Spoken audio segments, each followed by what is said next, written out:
चला फ्रेंड्स, तुम्हाला वाटाणा बटाटा बघून कळालंच असेल. आज आपण बनवतोय वाटाणा बटाट्याचा मस्तपैकी मसाले भात. त्यासाठी इथे एक बारीक कांदा कापून घेतलेला आहे, तो उभा चिरलाय. एक पिकलेला टोमॅटो, थोडंसं लसूण, आलं किसून घेतलंय. 3 उभ्या मिरच्या कापून घेतल्यात. इथे गरम मसाल्यामध्ये मी हा गरम मसाला घेतलाय आणि हा माझा एक फेवरेट बिर्याणी मसाला आहे. मी त्याचं प्रमोशन करणार नाही किंवा कुठलं काही दाखवणार नाही, त्यामुळे त्याचं नाव दाखवत नाही. पण हा चिकन बिर्याणी मसाला आहे.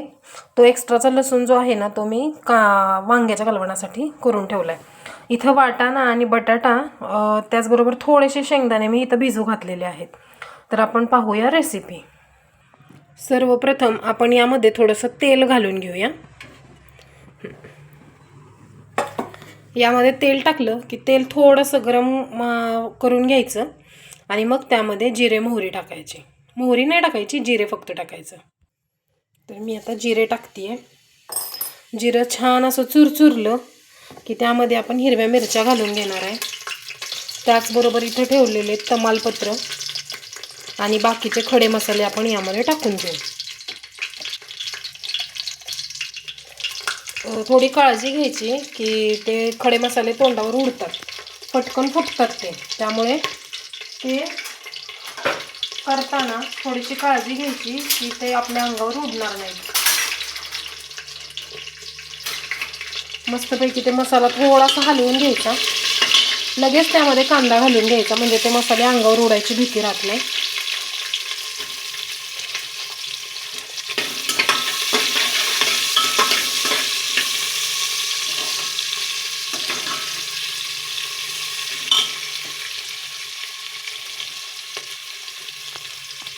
कांदा लाल होण्यासाठी थोडंसं मीठ घालून घेऊया.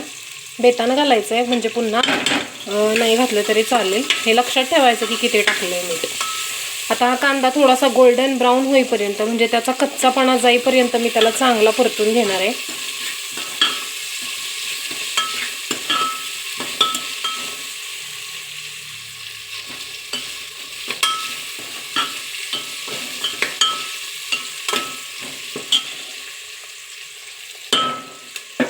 वांग्याच्या भाजीबरोबर सगळ्यात सोपा असा एक मसाले भात आहे, जो की माझी मम्मी बनवायची.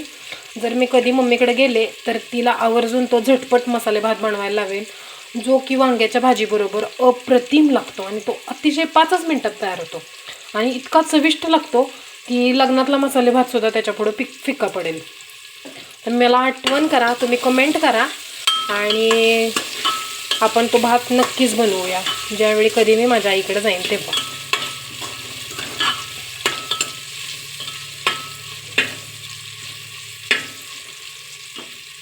हा आता थोडासा सोनेरी होत आलेला आहे, आपल्याला दिसत असेल. इथं थोडासा सोनेरी होतोय, त्यात आपण टोमॅटो घालून घेऊया. इथे थोडंसं आलं लसूण मी ठेचून घेतलेलं आहे. आता तेही आपण तेलामध्ये टाकूया.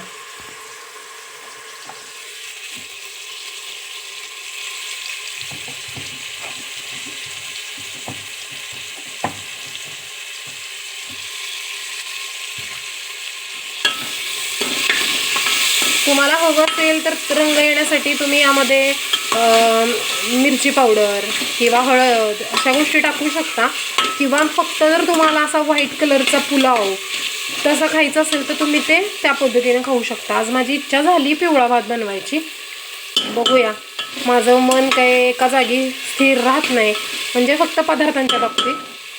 तर त्यामुळं बघूया हा पदार्थ संपेपर्यंत माझं मन काय म्हणतंय. आपण येलो कलरचा बनवायचा की व्हाईट कलरचा बनवायचा.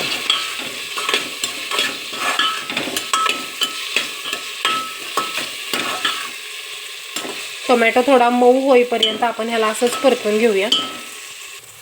टोमॅटो थोडासा मऊ झालेला दिसतोय. ह्यामध्ये आपण थोडासा बिर्याणी मसाला पण टाकून घेतला आणि आता आपण त्याच्यामध्ये टाकणार आहोत वाटाणा, बटाटा आणि शेंगदाणे.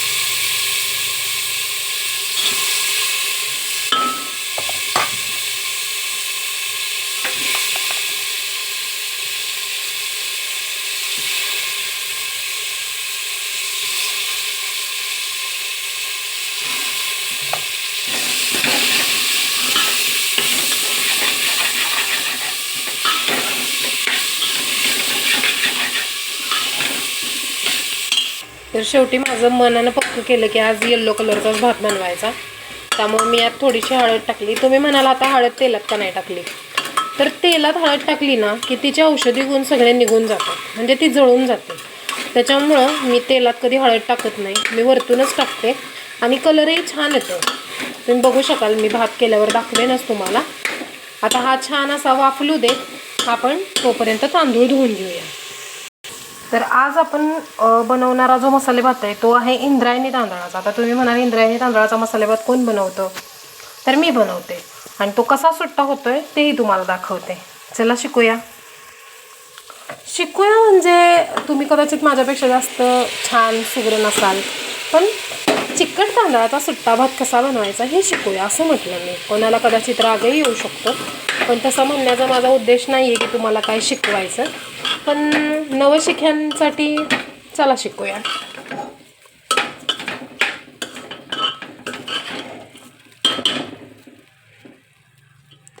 तांदूळ चांगला परतून घ्यायचा. इंद्रायणी तांदळामुळे ना आत्ताच ह्या परततानाच ह्या मसाले भाताला खूप सुंदर असा खमंग वास येतोय. असं वाटतं की हा भात असाच खावावा. आता मी याला चांगला परतून घेते आणि नंतर यात पाणी घालून तांदूळ बुडेपर्यंतच पाणी घालणार आहे. जास्त पाणी घालायचं नाही, दुप्पट चौपट तिप्पट काय का तसलं काय नाही. थोडासा तांदूळ भिजेल एवढंच पाणी घालायचं आणि नंतर आपण ह्यात थोडंसं लिंबू पिळणार, म्हणजे भात होतो सुट्टा. तुम्ही बघू शकता लिंबूमध्ये बिया नाही आहेत. आणि आता ही भाताला अशी उकळी फुटायला लागली की ह्यामध्ये मी पिळणार आहे अर्धा लिंबू. ह्याच्यामुळे तांदूळ खूप सुट्टा सुट्टा होतो आणि जर तुम्ही पांढरा भात करणार असाल तर तो पांढरा शुभ्र होतो. इथं मगाशी मी ना थोडंसं घरचं लोणी कढवलं होतं, त्याचं हे तुपाचं भांडं होतं. त्या भांड्यात थोडंसं पाणी ओतलंय मी. आता ते उकळलं ना की ते गाळून पण मी यात ओतणार आहे, त्याने एक खमंग चव येते भाताला. तुम्ही नक्की करून बघा. तुम्ही पाहू शकता हे पाणी छान उकळलंय. आता मी गाळून हे पाणी आपल्या उकळलेल्या भातात टाकते. आता याला करून घेऊ आपण 3 शिट्ट्या.